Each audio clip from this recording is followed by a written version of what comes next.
你在自我认同不好的时候，你都做过哪一些事情？比如说同事啊或者朋友问你有没有女朋友啊，你有没有对象啊？因为为了防止他们给我介绍女朋友，我就编一个啊，我有女朋友了。然后他们可能会继续追问，哎，你女朋友是哪里人？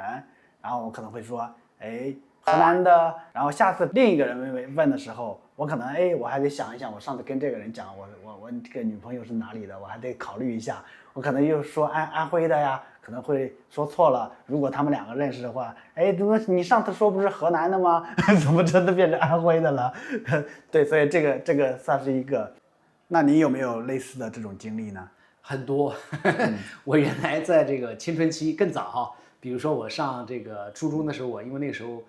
我在农村的那种学校嘛，其实是住校的。住校的时候呢，有同学就开始聊说，哇，这个女生的胸真大呀。然后我就开始编说，哦，真的是哦，好大呀，就假装那种很热情，很那个什么，其实是掩盖自己。这是一个哈。有一次呢，我记得我那个堂姐跟我聊，她说，哎，你每一次都说你喜欢女生坐在你自行车后面吗？然后我心想啊，我原来还撒过这样谎，我也太能编了吧！就是自己开始意识到自己的性倾向，但是呢，知道自己跟别人不一样，又很害怕这个事被别人知道，然后我就无形当中就撒了很多的谎去掩盖这个部分，就是我做了很多这样的事情。我还想到了一个点啊，就是我刚毕业那会，其实有想过行婚，其实行婚也是为了显示自己的身份嘛。那个时候就在那个贴吧上，然后当时也发了一个帖子。加到了一个拉拉去聊了一段时间，但是后边呢聊了几次之后好像就没有下文了，自己没有那个动力去进行下去了。这也是一个事情。对，今天我们想聊一聊自我认同的话题。作为一个性少数，你在早年意识到自己的性取向或者性别认同的时候，有没有感到过这种迷茫啊，或者挣扎呀？当然，我也知道有的人甚至在内心里是很抗拒的啊。所以你在这种自我认同的阶段里面，有没有做过那种遮遮掩掩的事情，像刚才陆克做过的事情，像我也曾经做过的事情？如果你做过这种事情的话呢，你要相信，不是你一个人会这样，很多人都这样。好，我今天呢，因为在做这个节目之前呢，特意的调研了一下，然后这种情况不是只有陆克我们两个有，也不是只有你有。我们来看看别的小伙伴是怎么说的。有的小伙伴就说，当他原来上学的时候，走在大街上，他就要向同学刻意的表达说他对那种有娘炮一点的男人的这种厌恶感，来遮掩自己的性倾向。那也有人就说他当时呢，就是年轻的时候就是被家人推着走，就是很多年都要不停的去相亲，浪费了不少的摩托车这个加油费，因为在农村里面，对吧？而且还要请那些做媒的人吃了不少顿的饭。他说有一次相亲把钱包都弄丢了，后来回到那个店里面的时候，老板把身份证和钱包还给了他，但是里面的现金全部都拿走了。也有朋友就说，哎，我在介绍自己的时候总是这样开场，其实呢，我是有前女友的，我以前呢也是喜欢女生的，现在呢我感觉男生也可以接受，在他自己还不确定自己是什么1或0的时候呢，先说自己不分啊，这是一个朋友特别提到的哈。那另外一个朋友就提到说，哎，我大学的时期开始接受家里安排的至少5次相亲，想着以后也是要进入异性婚姻了，就疯狂的约炮了1年这是什么逻辑这个？也有朋友就说，哎呀，我被那些无良的毒教材坑害专门用买那些橡皮筋弹过自己的胳膊，还掐过自己的大腿，甚至还尝试过自杀。那另外一个朋友就提到说，就是我去 KTV 参加聚会，当然是同志朋友的聚会站在门口都不敢进去而且是在内心里面暗暗的骂自己，好恶心你怎么是同性恋？而且那个时候他说自己在国企工作不敢做自己。那也有朋友就说，介绍女朋友都答应总想完整一下自己是不是对女的真的不 OK， 然后呢持续性的一次一次的撞了墙以后，才慢慢的接受了自己那另外一个朋友就更加有意思了，他说我给自己充了一个相亲软件的高级会员，那这种相亲软件呢，当然是异性恋的相亲软件我花了6000大洋，相了5、6次亲，最后发现自己还是不行勉强自己太痛苦了，所以就放弃了这白花了6000块钱也有一位朋友特别提到说，我在网上搜索各种各样的怎么样能够让自己自杀的方式，而且呢能够让自己容易一点去终结自己，后来发现每一种方式都好痛苦还是算了吧，好死不如赖活着那另外一个朋友提到说，我在疯狂的找圈内的人获得认可和自信就是要认识更多的圈内的人怎么样？所以你可以看到啊，就是很多人都经历过在自我认同当中，现在看来有点搞笑，对吧？或者说有点愚蠢的这种行为，但是呢，对于很多自我认同不好的那个阶段的自己来讲的话呢，确实会做很多这种方式去掩饰自己的性倾向啊，做一些遮遮掩掩的事儿。自我认同不好的时候，很多的同性恋就会经历一些内心的困惑呀、焦虑啊，甚至自我否定啊，所以都会有刚才我们提到的上面这些一连串的一些反应哈。因为我呢在同志公益机构工作，所以接触到的很多的案例呢，都跟我们刚才提到的这些朋友的分享有关啊。我们来看看一些常见的自我认同不好的一些表现。很多人会经历那种内心的冲突，因为有一些性少数的同志朋友啊，他会在性取向和这种社会的期望之间产生这种很强烈的冲突，因为他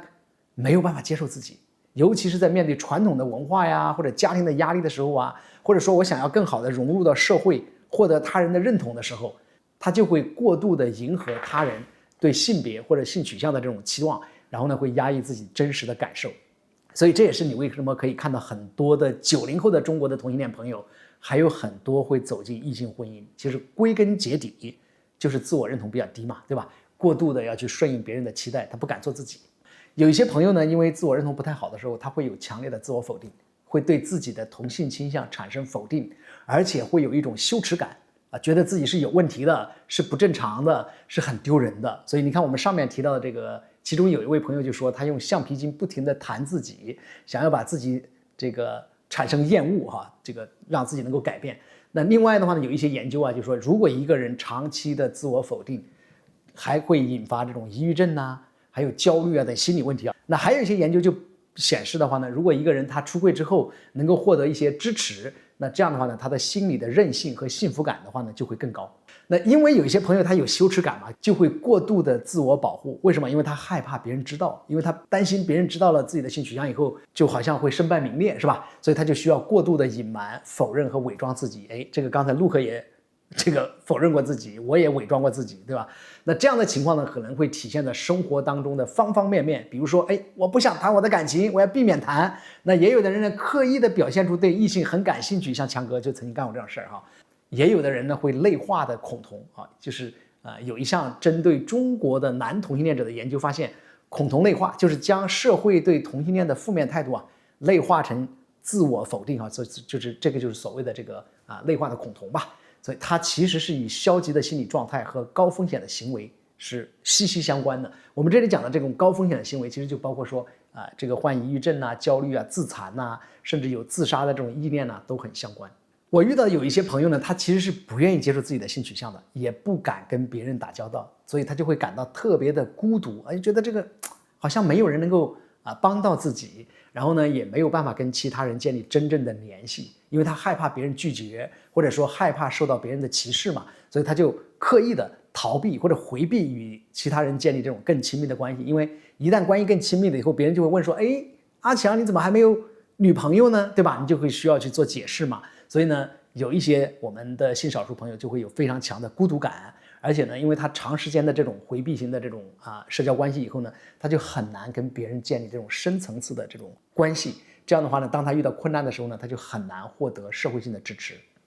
那也有的朋友呢，就会过度的在乎别人的感受，因为人嘛就是这样，就你越不被认可，你就越需要别人的认可，或者说你就越在乎别人的看法，所以就把自己放得很低很低然后自己的生活呢，好像如果没有别人给你盖个章，没有别人给你肯定，你就不敢做自己了。那我有遇到一些性少数的朋友，就活得小心翼翼的，活得非常非常的累。